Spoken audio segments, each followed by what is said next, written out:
I bet on myself. Yeah, I bet on myself. Yeah, I bet on myself. Yeah, I bet on myself. I don't need you, I do it myself. What's up, J2 fam? I'm your host, Jeremiah. And I'm also Jeremiah. Welcome back to the J2D2 tour. Now we at UCM. We toured the only school to feed us, take us out to dinner and stuff. So we appreciate that, Coach. Absolutely. But For sure. They gave us some great hospitality here, gave us some water. As you can see, the setup is great and also got some great food. So shout out to UCM.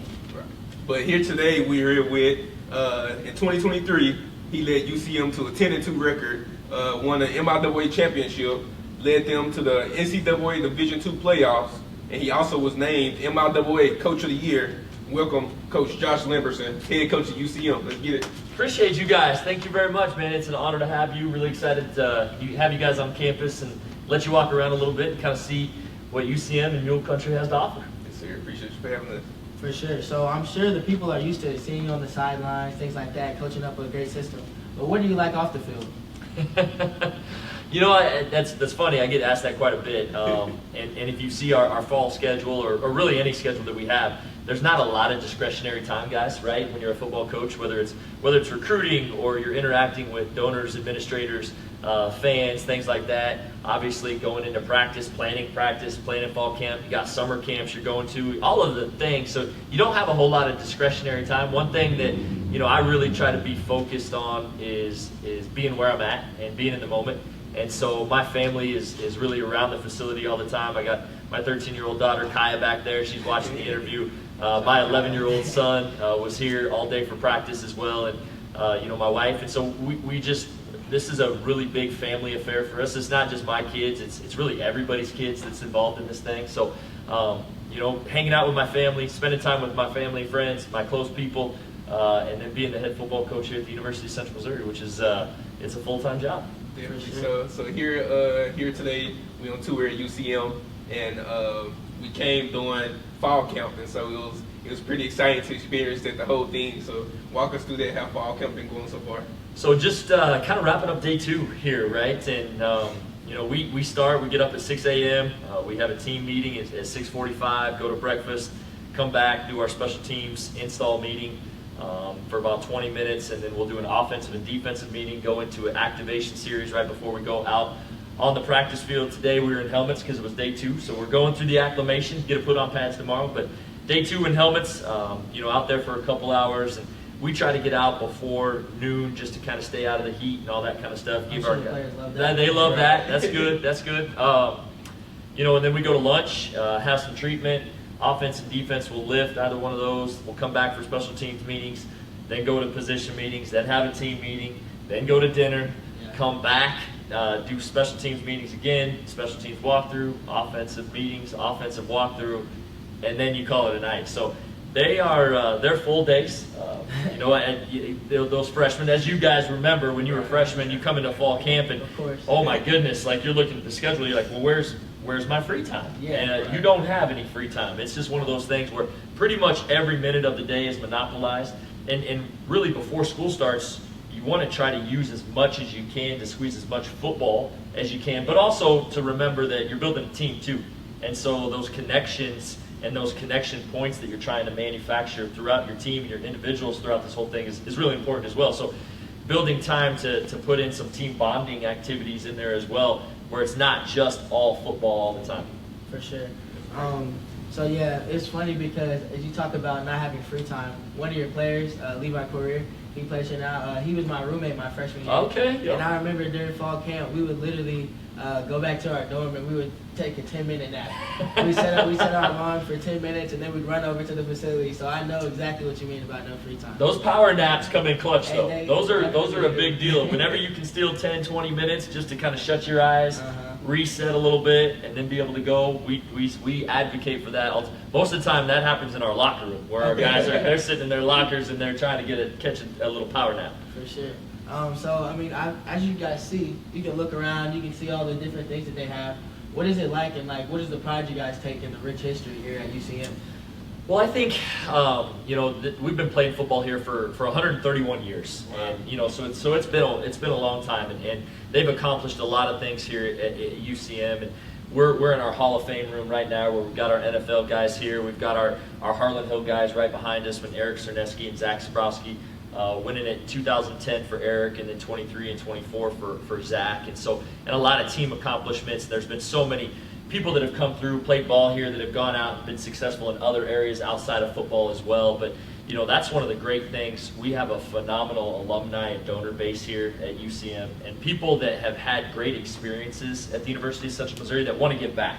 And so whether it's coming back on campus and hanging out from an alumni perspective and telling fish stories about how great their college experiences were and how great they were as college football players, but they also come back and they support us from a financial perspective as well. And then our university, President Roger Best, does a great job. He does believe in athletics being front porches of universities.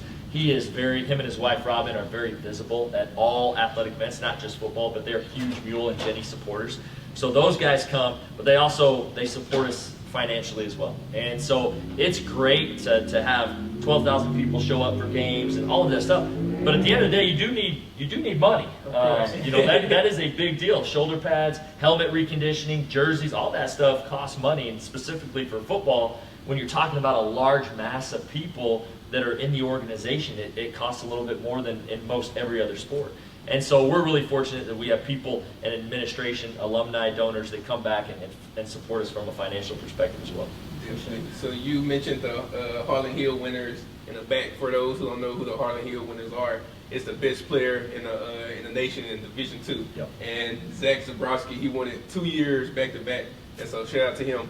And so next, obviously you're real big on family. You got your daughter back there. Yep. And obviously you said you're real big on family. And I can see it just walking through the building when we was touring everything and stuff, and when you were showing us around. Yeah. Just the players walking up to you and saying, "Hey, coach, goodbye," and things like that. Like, it feels real personal. Yeah. You don't see that many places, so speak on that. Well, I think, in today's age of college football, there's a lot of transactional things going on, right? And so you're going to come here and you're going to get paid to do this, and then you're going to leave and things like that. And I understand that part of it. I think Division II football is the sweet spot for that, where yes, there is some NIL stuff in this, and yes, there's some transactional things that happen, but for the most part, at this level, we want to be transformational, and not just have it be, hey, you come to UCM and you're going to get paid X amount of dollars and then you're going to leave. What we're trying to do, and I think our players can attest to this, when we're in our team meetings, I talk very, very little about football.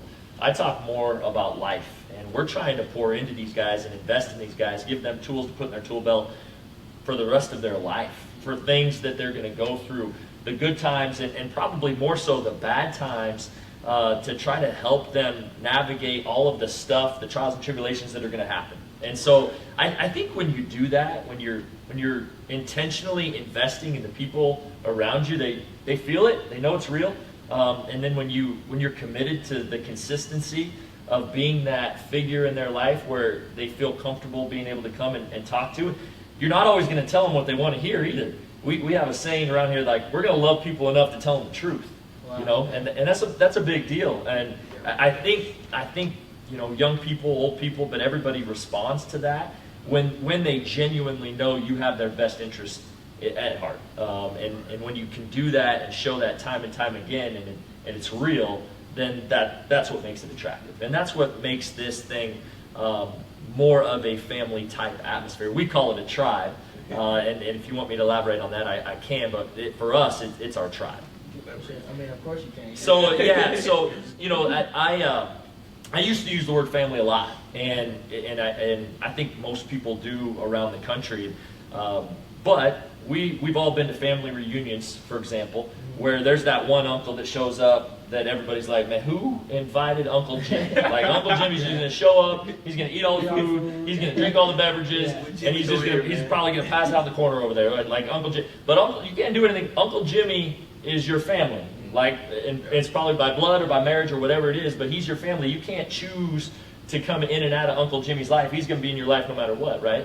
Well, in college football, you have a choice. You have a choice where you want to go to school. The schools have a choice who they want to bring into their organization. And so for us as a tribe, every member of our tribe has to add value to the tribe. Okay. And then the tribe, in turn, has to add value to every member of the organization in the tribe.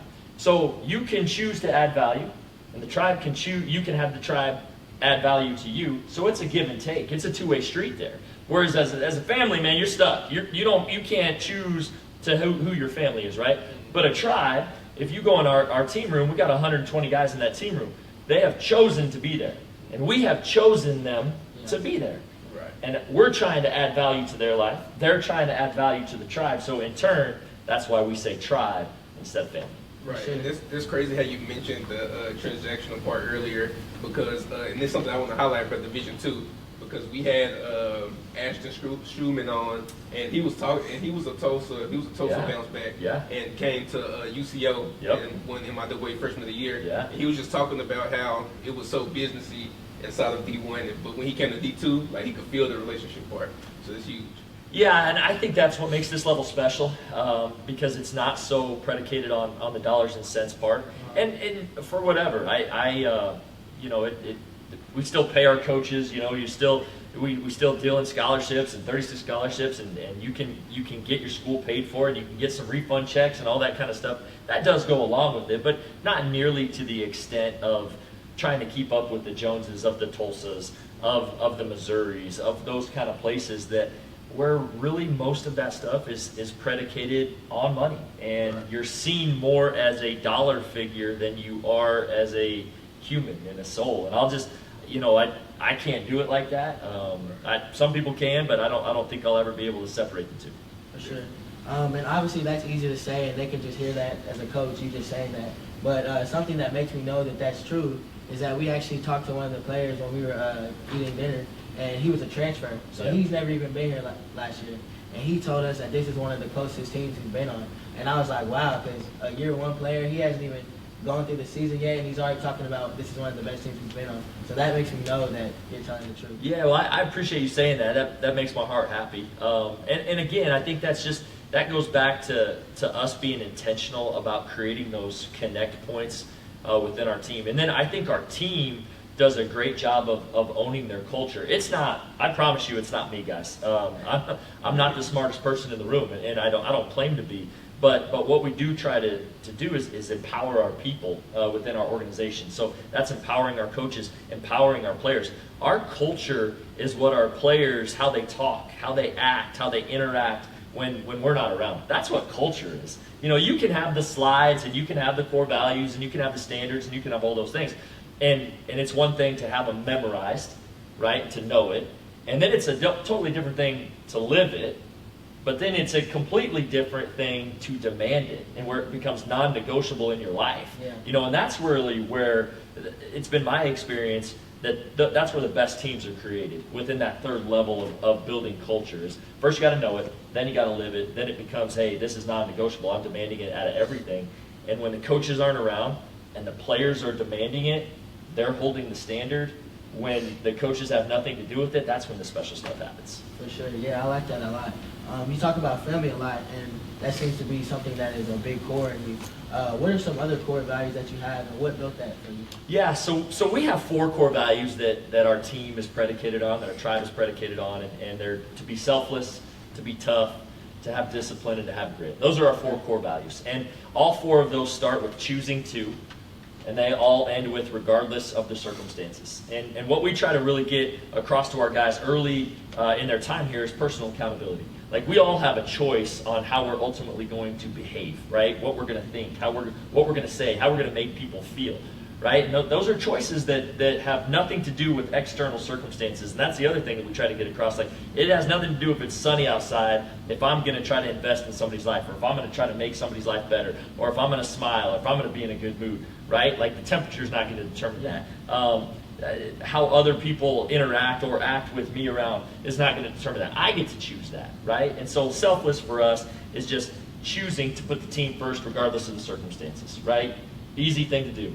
Toughness, we have that built into 2. It's mental toughness, physical toughness. Mental toughness is choosing to focus regardless of the circumstances. Physical toughness is choosing to compete regardless of the circumstances. Discipline is choosing to do what needs to be done regardless of the circumstances. And grit is choosing to use passion and perseverance daily regardless of circumstances. So those 4 things are near and dear to us. And then we have standards of behavior that go along with those guys that I think are the definitions of the core values are what they are. But in practicality purposes, for what it looks like in real life, we have those standards that go with that embody what those 4 core values are. I think that's probably the more important thing. For sure. You talk about culture, and as we walked around and toured, we saw a lot on the walls. Every person impacts culture. Can you just talk to the importance of having everyone in your locker room bought in? Yeah. So EPIC was an acronym that we came up with, and so EPIC, every person impacts culture, big deal. And what we talk about is we have to co-sign for each other, right? And so everything that any one of our players does, it's going to represent all of us, all of the time. So an interaction that you might have at Walmart, an interaction that you might have in English class, an interaction that you have out on the field, in the way, whatever it is, right? You are representing the University of Central Missouri in everything that we do, in every place that we go. It's basically having a big neon sign that we're carrying above our heads that says, hey, I'm a Mule football player, right? Because football players don't look like everybody else in the country. You don't look like the people that you're walking around with on campus, right? Like, God made us different. And so people are going to know who you are. And so we say all the time, everything that I do, they have to co-sign for. Everything they do, I have to co-sign for. I mean, it's a big deal, but we are all in it together, and it impacts what we are trying to build collectively. Right, and that also speaks on like the family aspect of things, because every player impacts the culture, not just the star players, not just like the ones who's really impacted the game, but also like the freshmen, the scout team guys. So that's huge. Now I want to dive into your coaching career. Yeah. So tell us, how did you start? How did you get into coaching? Well, I didn't know what I wanted to do, quite honestly, and I was playing ball, and I was really fortunate. Played for Mel Churchma up at Northwest Missouri State. It was 2004.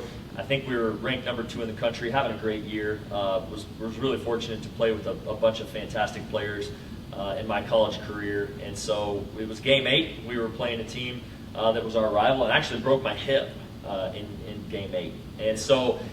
You know, when you get injured, you kind of, everything stops. And when you're an athlete, you're just like, go, go, go, go, go all the time. You never really stop, especially in the middle of the season, right? So I broke my hip, had to have surgery. The head of the femur went up and through the acetabulum, shattered everything, broke off the head. It was just a bad deal. Yeah.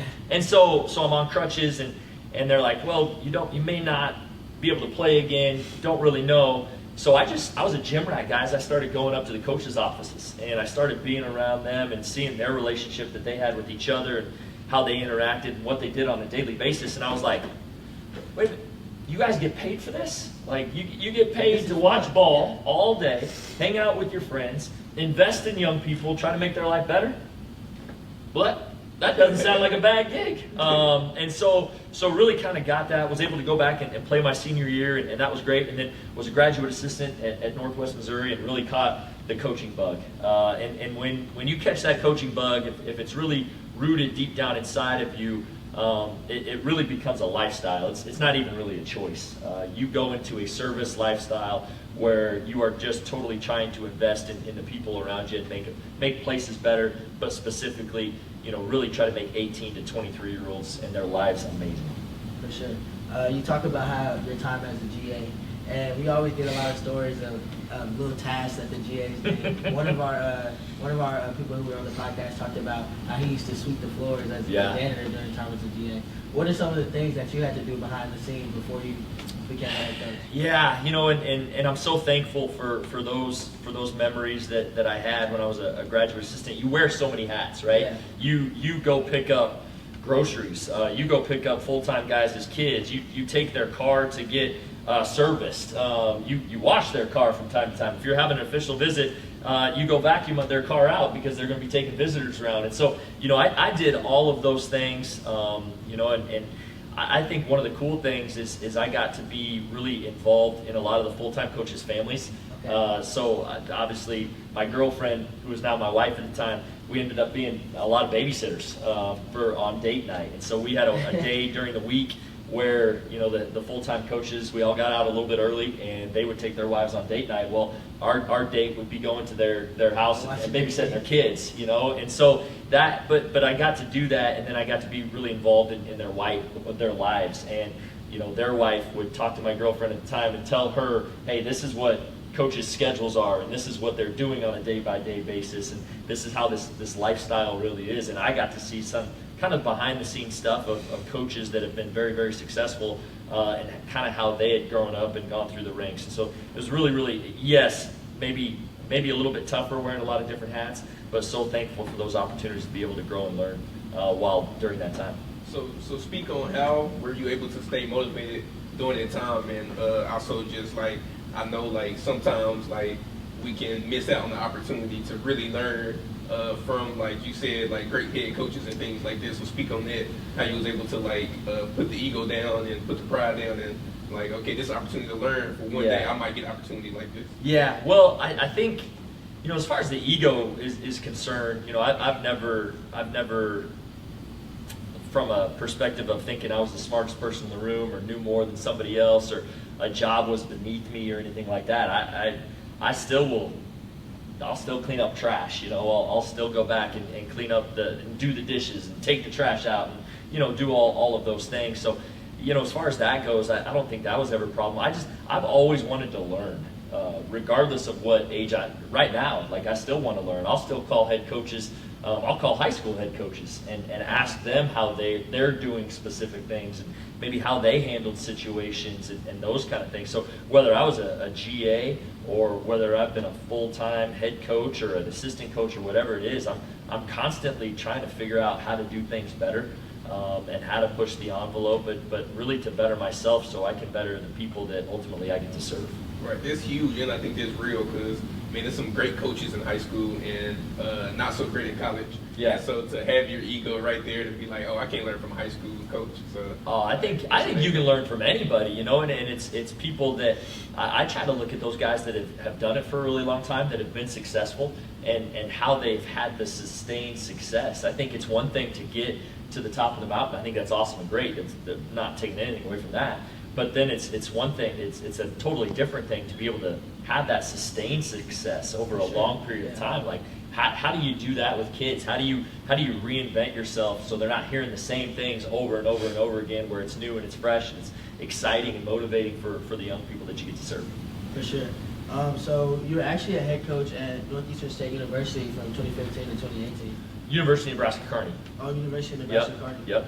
So you're actually a head coach at University of Nebraska-Kearney from 2015 and 2018. Could you just speak on your time there and maybe some lessons that you learned that you're able to apply now? Yeah, I think we always, well, I wouldn't say always. I think sometimes you learn more in life when you fall flat on your face, right? And that was a time when I probably thought I knew a little bit more than I did, and maybe, you know, I got my first head coaching job, was an assistant, was so excited to get that job, and went into it with maybe some greater expectations than maybe what reality was capable of producing, and then got into a place, you know, in my own mind, and was then filled with self-doubt and, you know, all of the other things that go along with being a football coach. And so I learned so much through the failures that I had there, and I had a lot of too many failures to count. We don't have enough time in the podcast to go through all of those. But I think overall through all of it is one thing that I talk about with our guys, and I would encourage anybody that's going through some dark times is I didn't quit. You know, I fell down. I actually, you know, I think I was 1 in 22 as a head football coach at one point in time in my career, right? So I mean, I fell down 22 times or whatever it was, and so had one win to show for it. And so by no way, shape, or form would I consider that success on paper from a win-loss record. Yeah. But I kept getting up, and I kept moving forward, and I kept trying to get better, and I kept trying to learn. And so I wasn't going to let that, you know, dig my grave and ultimately be the final thing on my tombstone, right? And I think that's so that whether that's encouraging or not, that's just I think a good life lesson for everybody, for the fact of, like, you can fail, and you're gonna fail probably a lot more than you succeed in life. But the people that ultimately end up doing anything that get written articles or on podcasts or whatever, like they're the people that just didn't quit through their failures, Yeah. right? Because everybody's going to fail, but just don't let those failures define you. For sure. You talked about 1-22 record. Yeah. A lot of people might want to quit after that. Yeah. What was that just drove you to say this isn't going to be the end of me? I think a lot of people that poured into me, that loved me through it, that supported me through it, that encouraged me through it. Because obviously when you're that, you take a lot of that on you, right? Like it's like you're looking in the mirror like, well, I am just a horrible human being, right? Because oftentimes in this game we let our record define who we are. And I got to the point where I did that for a little bit. That's not a good place to be in football or in sports or really in anything. When external things are defining your internal, who you're defining yourself as, that's bad, right? Because I went back to choosing to, regardless of the circumstances. That's the core values for all of us that we're doing in our program. So I did that for a while, but thank goodness that I had people love me through that I had people support me through that I had people believing in me through that got me through those dark times. And I was equipped with the battles that, ultimately we fight in the dark too, guys, right? And so everybody's going through something, right? And if we don't have those people that can pick us up and can go through those battles with us, it really is a lonely, lonely place. And I was so blessed to be able to have people in my life that went through that with me, that lived through it with me, that didn't leave me when I was in the deepest of the deep, that actually picked me up, dusted me off, and pushed me to go forward. And so, I wouldn't be here without all of those people that had me on my very, very worst. I mean, JB, we at this point again, I gotta bring it up. Yeah. I knew it was coming. It's just like every time that we bring somebody on here, because I mean, this podcast is highlighting great coaches, and so the great coaches that we bring on here, they always talk about just having the good people around you. Yeah. My former high school coach, former NFL player Nathan Slaughter, he talked about having a good crop around you. Yeah. And so just speak on the importance of that. Yeah, and again, man, I appreciate these questions are awesome because it's allowing you to kind of tell your story in a way that maybe you don't get to all the time as a head football coach. So I appreciate the questions and the candor, guys. What I always say is that I am never going to bet on myself, it doesn't mean I don't believe in myself. I believe in myself. I know I'm going to work hard. I know I'm going to do the things that it takes to do everything that I want to do. But at the end of the day, I can't do it by myself. And I know I can't do it by myself. And like I mentioned to you too before, if I'm the smartest person in this room, everybody's in trouble, right? and I know that too, right? So I purposely go out and try to surround myself with people that have strengths in my deficiencies, that can lift me up in places that maybe I'm not so strong. And so, but here's what I always say is, hey, and this is kind of what I tell people in this day and age is, like, yes, you got to believe in yourself, and I want you to. You got to have that confidence that you can achieve whatever it is that you want to achieve. But what you better be betting on is the people that you're going to be surrounding yourself with, because you can't do it by yourself. So you better look at your surroundings and who has you and who you're going to be going into this thing with, and you better bet on them. Because yes, if you're confident enough to go and achieve whatever it is that you're trying to go achieve, awesome. But you ain't doing it by yourself. You can't.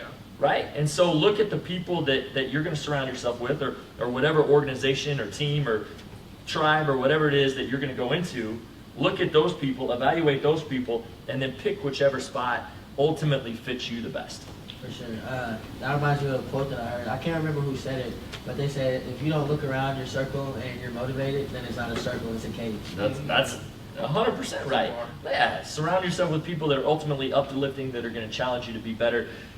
Our mission statement is to be the best version of myself, physically, mentally, spiritually, and elevate those around me to do the same, right? And so we are trying to elevate everybody in our circle.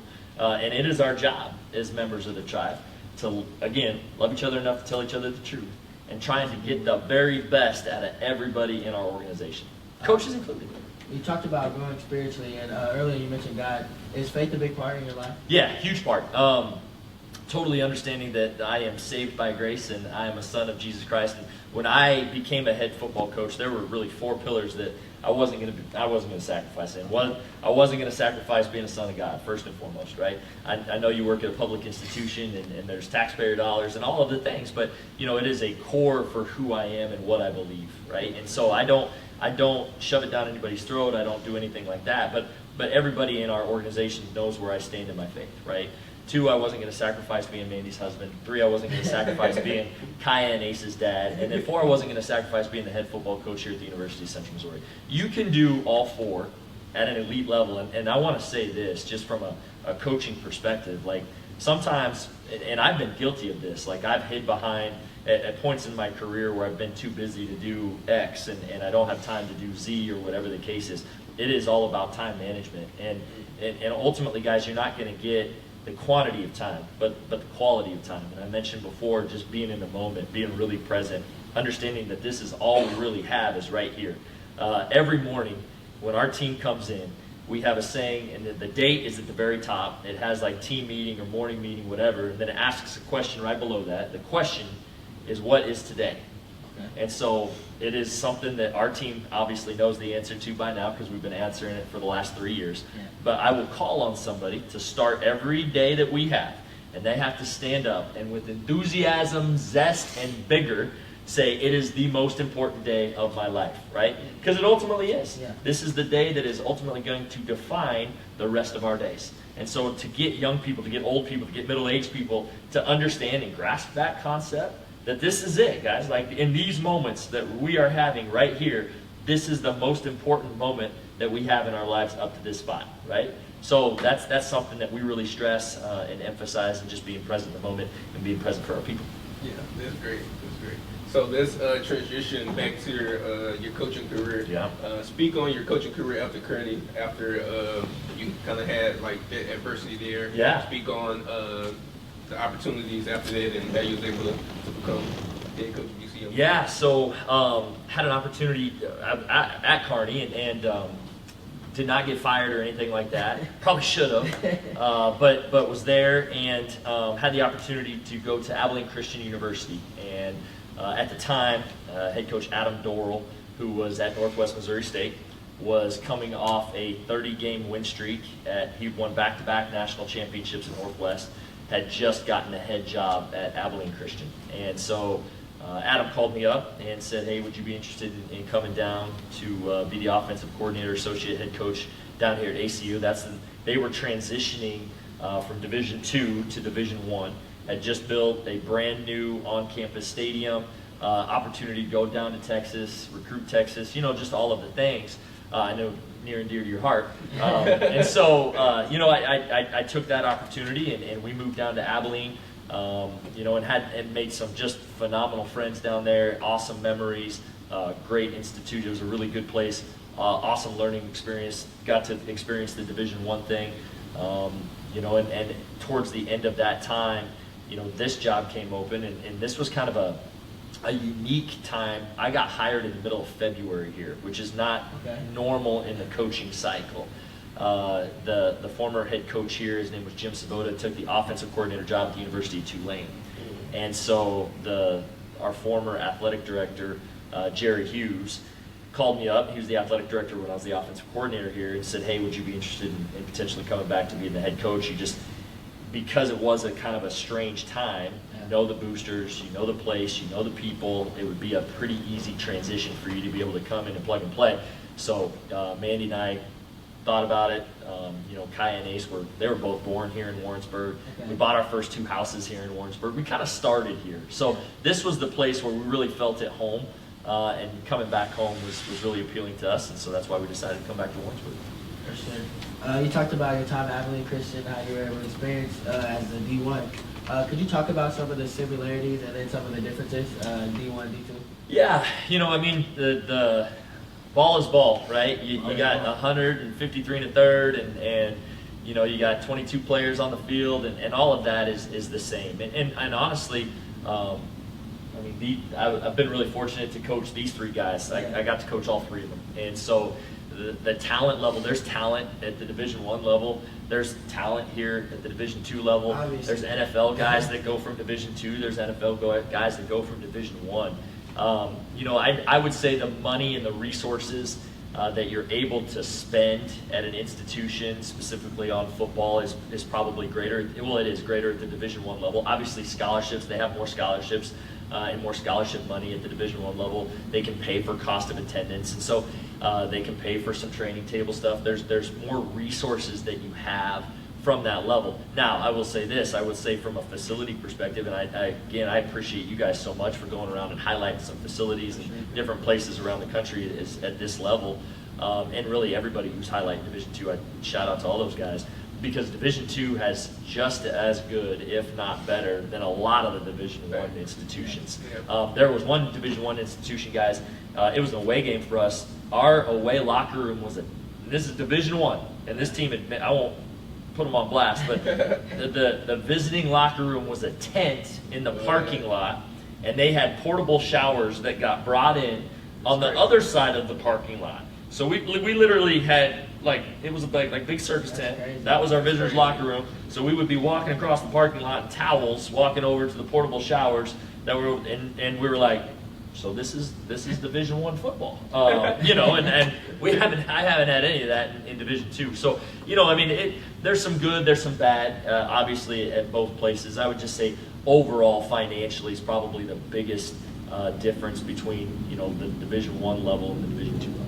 For sure. I just want to highlight that real quick. Don't look past Division II when you're looking for facilities. As y'all seen on our tour, it's some great D2s with some great facilities. Absolutely. And here's the only thing, like, go check them out. That's the other thing too, right? Like, and wherever you go, I do believe that every place tries to do the very best they can with what they have. And so they're going to highlight the good facilities and the good stuff that they have. But we get this all the time, and I'm sure a lot of other places do. Like, when kids come on campus, they have an idea of what Division II is, and then they get on campus and they're blown away. They're like, oh my gosh, this is way better than anything that I thought Division II was. So I just think you got to get them on campus. I'd say be open to it. Go to games, check out the atmospheres, check out the facilities, go to the game day invites, experience the D2 atmosphere, and I think most people would be blown away. Yeah, sure.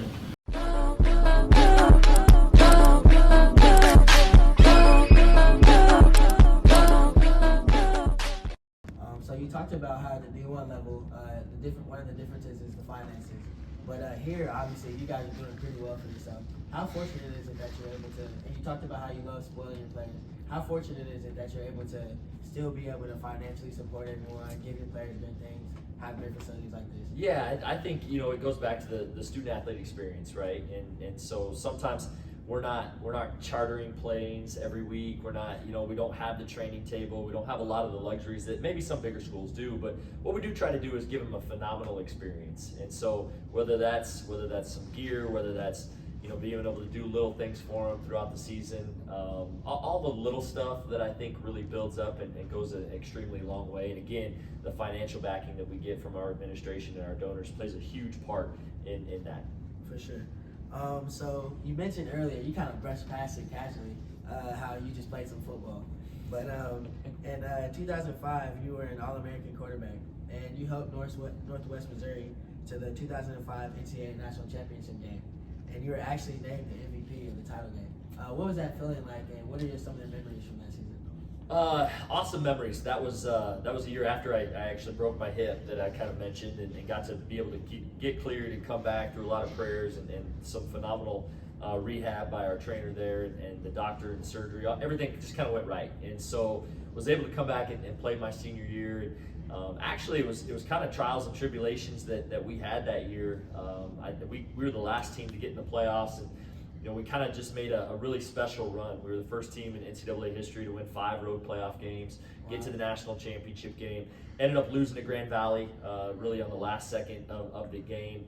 But I was surrounded, guys, and whether it was an MVP award or whatever, like, I was surrounded with so many amazing players and incredible coaches.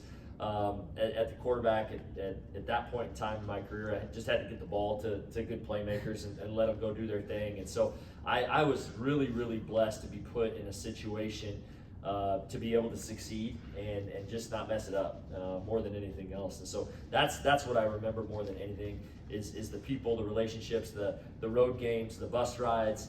I could not tell you one score from that year. I really couldn't. I have no idea the games that we won, the games that we lost, or whatever the case is. But I can tell you, my best friends and the experiences that we had and the personal relationships that still remain, to this day. Right. And so with your playing career, you played quarterback, and obviously you was a great one, being an All-American. And so let's talk about just it helping you being able to develop quarterbacks. So because obviously you're a great QB developer as well with Zach Zabrowski winning 2 years back-to-back, the Harlan Hill winner. So just speak on how that helped you. Yeah, I think, at the quarterback spot, you see everything, right? And you're really in control of everything, and you have the ball in your hand. And so the narrative and really the entire team rests on the quarterback and making good decisions and holding himself accountable and being the face of the organization. So I do think that's an easier transition from a coaching perspective to be able to kind of transition into that role when you're used to talking to people and communicating and holding yourself to a really high standard. So that transition from quarterback to coach, I think, is fairly natural. As far as being a quarterback guru or things like that, I think the trick in that is you recruit really good players. And so the better players that you recruit, I have found that the better coach you are.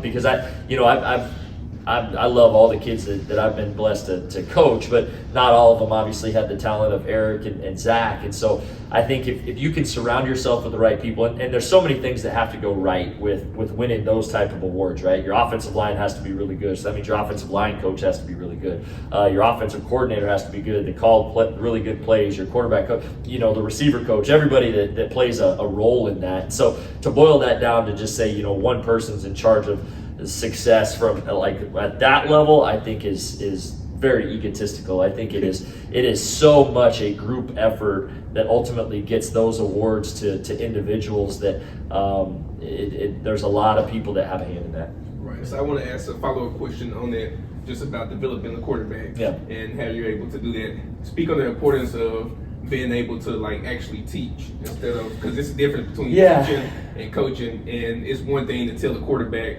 okay, I want you to throw it here. Yeah. And it's a difference between telling him, okay, this your read guy, and just different things like that. Yeah, I do think that there's some validity in that you play the position that you're coaching, but I don't think that's the end all be all either. I do think there's so many resources out now to study offensive line player, wide receiver player, quarterback player, whatever. Does it help that maybe that I was in the pocket, but it was 20 years ago now, right? So I don't even think I'd recruit me now in today's day and age of college football. But does it help? Maybe a little, but I don't want to put anybody in a box to say, well, if you didn't play wide receiver, you can't coach wide receivers, or if you didn't play quarterbacks, you can't coach quarterbacks. I think with the amount of information and resources that are available to everybody now, I think if you have a heart for people and you want to go and serve, I think coaching is a phenomenal profession that you can get into, and then you can learn the skills, the fundamentals, and techniques to coach whatever position that somebody needs you to coach. For sure.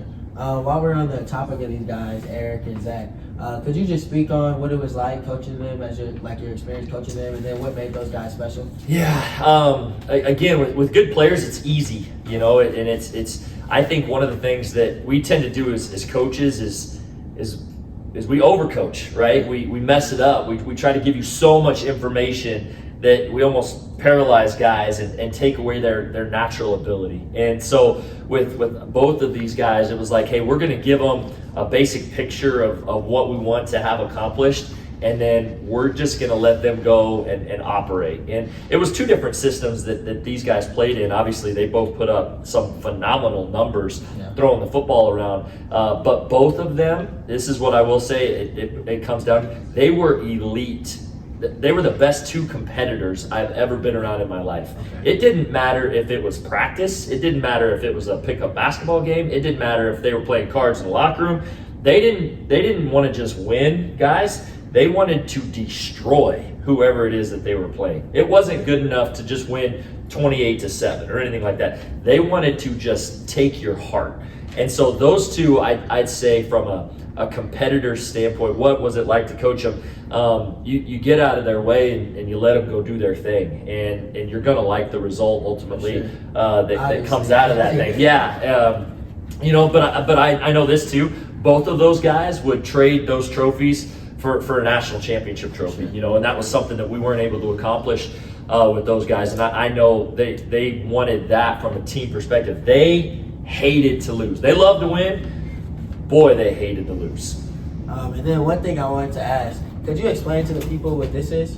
Yeah, so we got both of those, and Eric has one too, but they were from the Missouri House of Representatives. They're just resolutions essentially stating that Zach Zabrowski and Eric Cerneski got honored and recognized on the Missouri State floor in the legislature to say that what they accomplished was an outstanding accomplishment that not a lot of human beings on the face of the planet get to accomplish. And so I thought that was pretty cool that our government actually took time and they got to go and be on the floor and recognize that they took time to recognize that accomplishment. That doesn't happen, very often in most institutions. And again, it's happened 3 times here.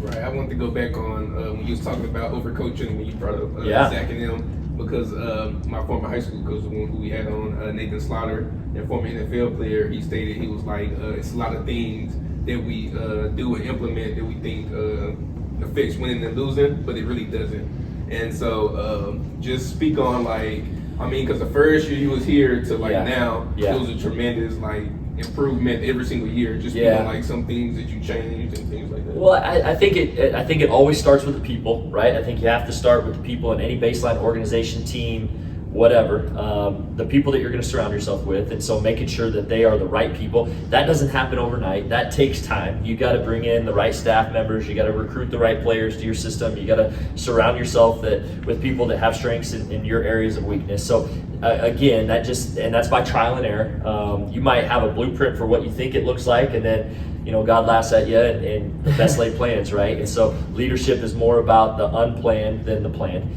So starting with the people there, and then just kind of working your way up, because once you have the right people in your organization that you trust, then you don't micromanage them. Like you hired them to do a job, or you recruited them to do a job, right? And so you outline the basic principles for what I want it to look like. If you're a running back, hey, outside zone, here's your initial steps. Off your first 3 steps, then you're gonna read if you're gonna hit the gas, if you're gonna stick your foot in the ground, if you're gonna cut it back, right? So you've got 3 different options. But I never will tell you as a running back where that thing is gonna hit, because I don't know if the right guard is gonna reach that 5 technique. I have no idea what's gonna ultimately happen on every play. So I wanna give you some parameters, but I never wanna take, because if I recruited you, then I think you're a good player. So I'm gonna give you tools and techniques where you can be better individually, and then I'm gonna give you the overall outline of the scheme. But then I'm gonna say, hey, don't be a robot. Go make plays, right? Because it's probably not gonna look exactly like how I draw this thing up on the whiteboard. And if it doesn't, and good things happen, you think I'm gonna be mad? No, I'm gonna celebrate the mess out of that, right? It's gonna be awesome. So I think that too. I think sometimes though, as coaches, we feel like we have to validate our existence, and we have to validate what we do. And so every little detail, yes, it is good to be detail oriented. You should, every minute of the day should be outlined and programmed and all of the things. But when it comes down to in between the stripes, when it comes down to in a position meeting room, I'm not going to micromanage my coaches and dictate every word that comes out of their mouth. I trust them. I hired them for a reason, right? So I'm gonna let them go in there and I'm gonna let them coach, right? They're gonna regurgitate the same core values, the same mission statement, the stuff that we talk about. That's all because they're good people, they're men of integrity. So they're gonna do those things. They're also gonna coach with their own spin. They're going to have a different way they coach the running backs. They're going to have a different way they coach the O-line. Would it be the exact way that I would do it? No. But there could be too many of me too, right? I'm probably enough for the organization. And so you just trust the people that you surround yourself with. You put them in this general vicinity and say, hey man, I love you. I trust you. I wanted you to be here. I chose you to be here. You chose to be with me. Go out there and go do it. For sure. So, not just an All-American football player, where you were also an All-American in academics with the 4.0 GPA. And that's something that it seems like you instill in your team, as last year you had 7 players who received academic honors.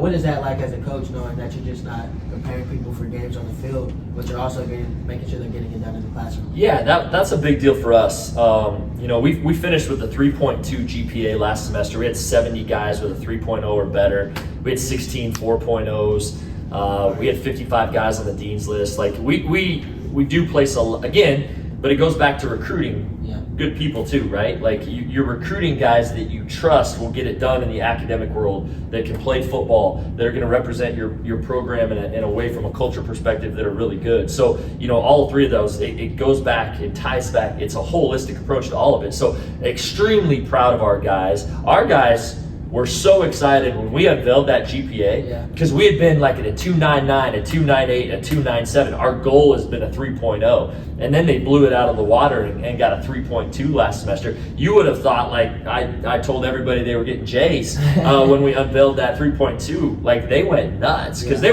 had worked really hard for that. Like yes, we're trying to be the best football team we could possibly be. Yes, we are, but we're also trying to do the athletic or the academic part right as well. And so they take a lot of pride in that. And that was something I was so proud of our guys for investing in, and we're able to get that. And over the course of last year, fall and spring, it was like a 3.04. So again, just so much credit to our guys and our academic staff that we have here at UCM. Right, definitely. So I want to dive into the scheme of things, and as we go into this, you're going to have to answer the question. Because I know we compare this at the end of the day. I wouldn't give nothing away. All good. But I want to ask this question because we debate all the time. And I'm a big believer in if you can't run a ball, you can't win. Because if you run a ball, you control the clock. And if you control the clock, you pretty much got control of the game. Yeah. And so just speak on that. Are you like pass heavy, run heavy, and just speak on your offensive things you learned? Well, I am whatever the defense gives us heavy, and so that's what I am.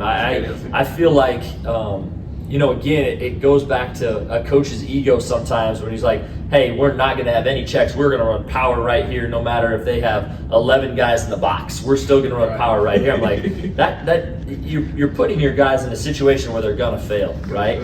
So what we try to do is ultimately, hey, we're going to spread the field out, and then we're going to see what the defense is ultimately going to give us. And then we play with tempo too, so there's not a whole lot of different dynamics and looks that they're going to be able to give us. And so whether it's, if they just give us a 5-man box, and we've got 5 blockers and a tailback back there, well, we should probably run the ball. If they put 6 in the box and we've only got 5 blockers, then we should probably throw the ball, right? And if they're going to play with 2 high and 6 in the box, then we should definitely throw the ball, right? Because there's going to be open space when we got 4 receivers out here, right? Because that means they got 6 in the box, 2 high safeties. Well, I'm not great on math, but that's 8. So you only got 3 other players that are going to be hanging around out there. So where's the grass and where's the void, right? So that's what we look at. We just take the template to say, all right, here's any basic offensive formation. Doesn't matter what it is, right? How is the defense going to line up to that? Where's the deficiencies in the defense? Let's exploit that. I don't think I'm not going to, again, not the smartest guy in the room, right? But I can look at a picture and see, well, there's the grass. We should probably go there, right? And so I have been guilty of overcomplicating offensive football for many years in my life. And now it's not that way. It's a much simpler approach to trying to put your guys in a position to have success. Right. So are you a big motion guy?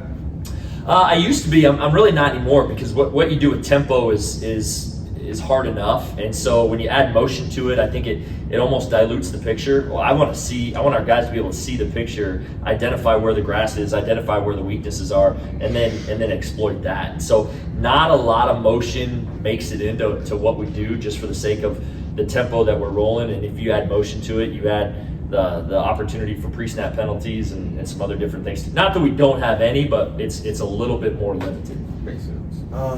Obviously, like with good coaches, when we have them here, I like to pick their brain and see what they're thinking.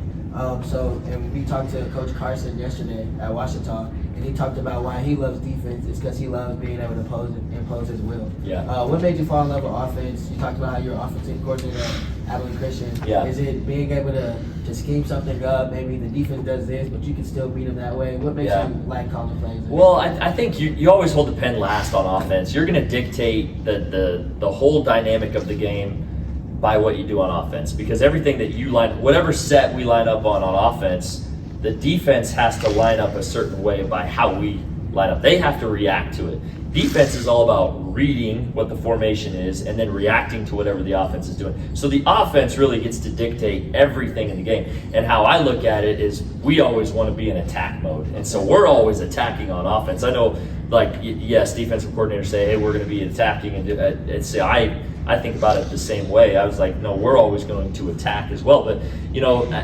since I've been a head coach, to be real honest with you, I've kind of transitioned to, I'm equal opportunity on defense and special teams and really everything, understanding the importance of all three phases of the game and realizing that if you are deficient and if you're really deficient in any of those, you can't win football games. You still have to have complementary football as it pertains to winning and losing football games. You talk about special teams. Could you just reiterate the importance of special teams and why that's so important? It's huge.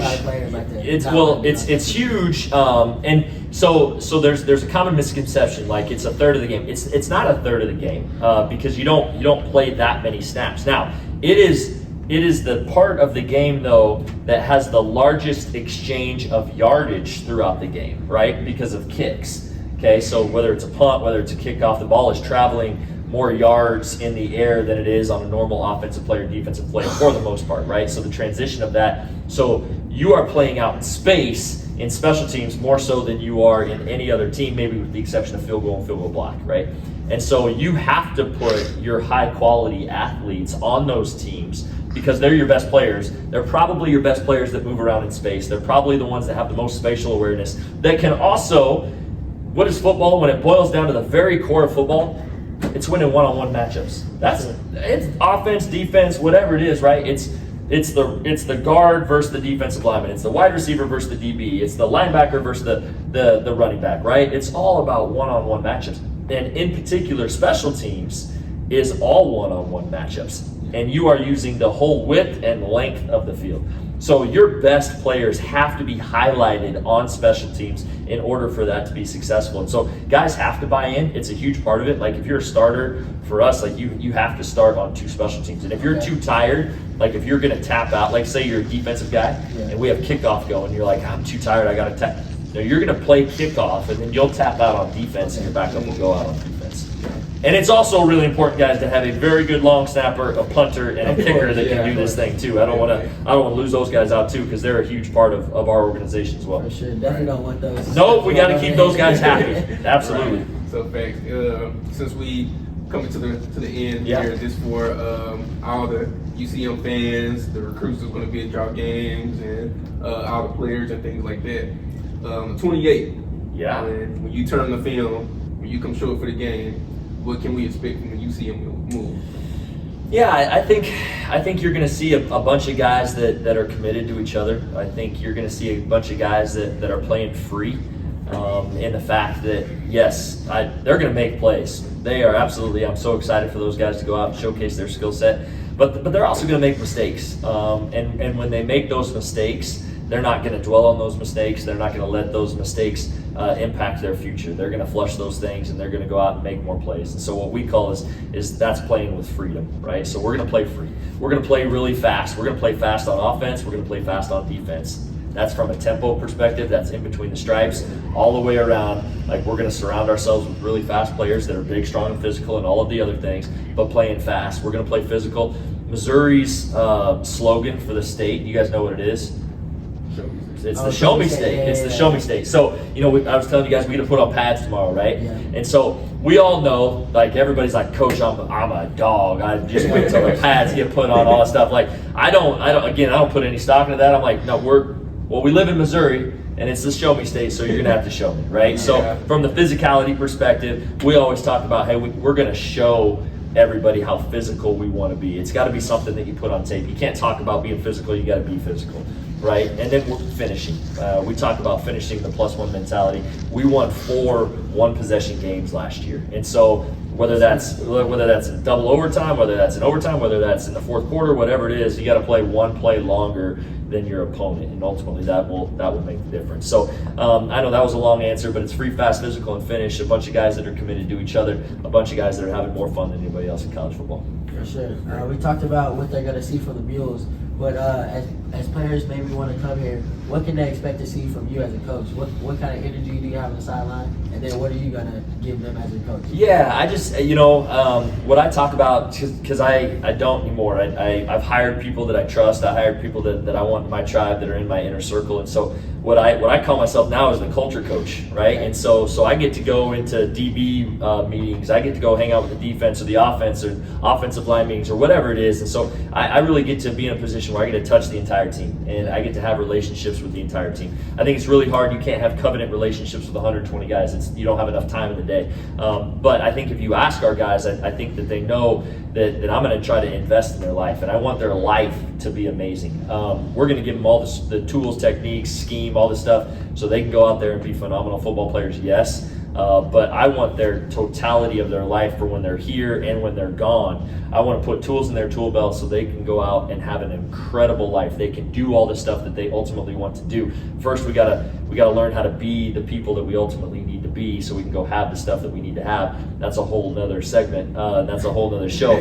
But we want to invest in relationships. And just because I had head coach in front of my name does not entitle me for respect or love or anything like that. That's earned every single day, and that's earned by the daily investment that you try to make in people. And ultimately, if they walk out of here knowing that we tried to invest in their life so their life can be better, I think we did some good things. That's funny because the head coach we actually interviewed today, Coach Roy, he talked about how he's a head coach now, but he wants to be the best assistant coach to everybody, whether that's going helping lead the drill for a few minutes or doing things around, sitting in a DB meeting and giving his input.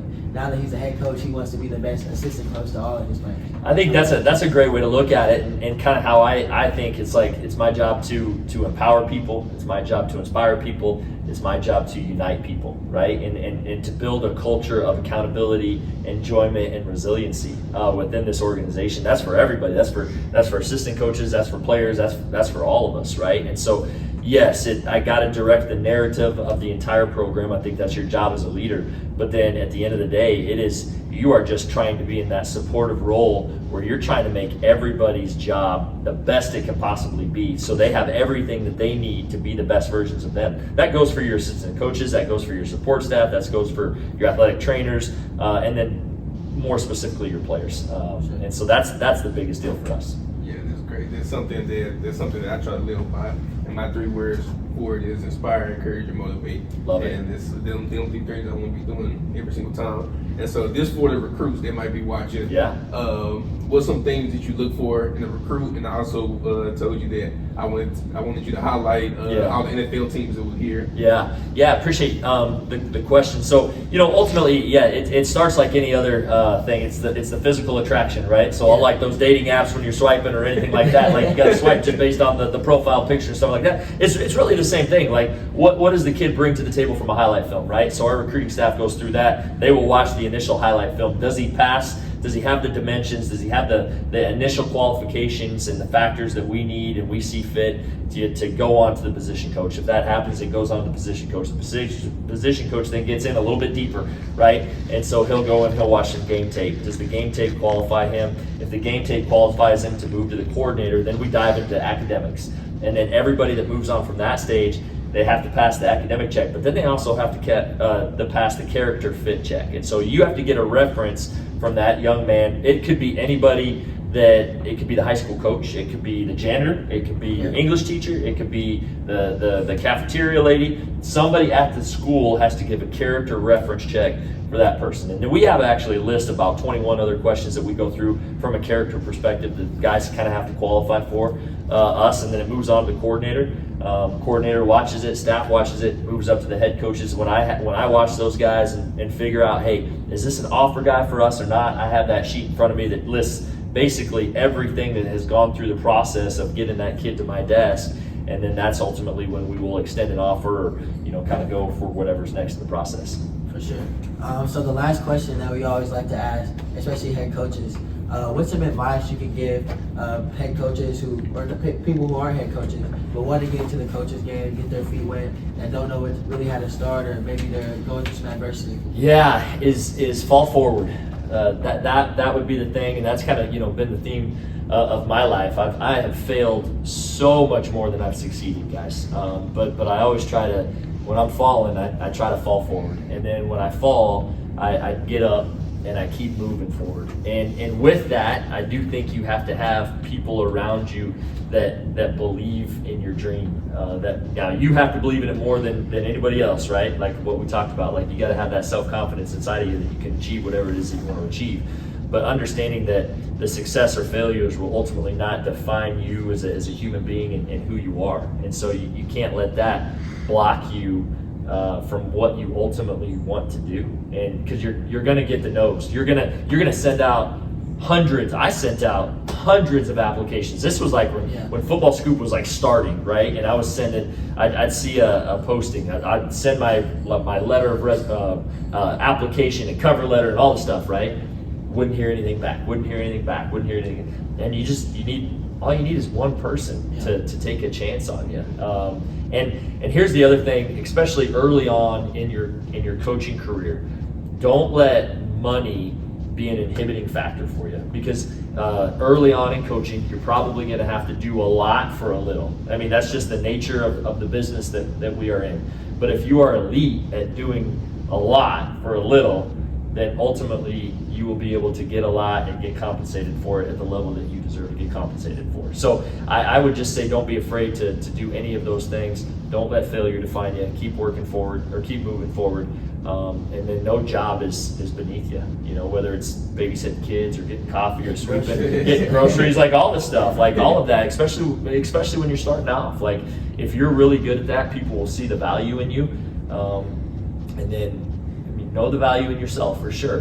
But when people start to see the value, then just like this podcast, then they will pay for the value of what this podcast ultimately deserves. Yeah, definitely. So yeah, that's great advice, Coach. We really appreciate that. We appreciate you for having us, giving us dinner, feeding us. Really appreciate you. Yeah. And I want you to know that your players speak highly of you. Appreciate that. Who we speak to around here, they speak highly of you. So we appreciate you, Coach. Absolutely, guys. Man, I appreciate what you guys are doing for Division II and our level, and highlighting the awesome places around it. I meant what I said. I think everybody tries to do the very best with what they have. There are phenomenal coaches at this level, head coaches, assistant coaches, support staff, and everybody in between. I think Division II is a really, really special level that everybody should, if you don't know a lot about it, invest in it, go check it out. It's an incredible level to build relationships and lifelong memories. Right. We appreciate you, Coach. This was the last stop on the J2B tour.